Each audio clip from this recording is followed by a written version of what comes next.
772 ഇംഗ്ലണ്ടിൽ ജാറൂവ് എന്ന പട്ടണത്തിനടുത്ത് ജനിച്ച വിശുദ്ധ ബീഡ് 7-ാം വയസ്സിൽ വേർമത്തിലെ വിശുദ്ധ പത്രോസ് പൗലോസ് സ്ലീഹന്മാരുടെ നാമധേയത്തിലെ ഇരട്ട ആശ്രമത്തിൽ പഠിക്കുകയും മരണം വരെ അവിടെ താമസിക്കുകയും ചെയ്തു.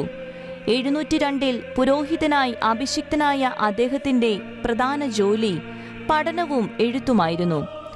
അദ്ദേഹത്തിന്റെ ഭക്തിയും പാണ്ഡിത്യവും പ്രാർത്ഥനാശീലവും മാതൃകാ ജീവിതവും 600ഓളം ശിഷ്യന്മാരെ ആശ്രമത്തിലേക്ക് ആകർഷിക്കുകയുണ്ടായി.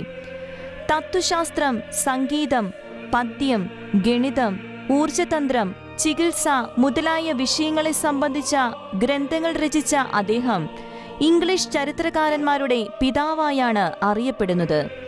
വിശുദ്ധരുടെയും സഭാപിതാക്കന്മാരുടെയും ജീവിതചരിത്രങ്ങൾ രചിച്ച അദ്ദേഹത്തിന്റെ വിശുദ്ധ ഗ്രന്ഥ വ്യാഖ്യാനവും സുപ്രസിദ്ധമാണ്.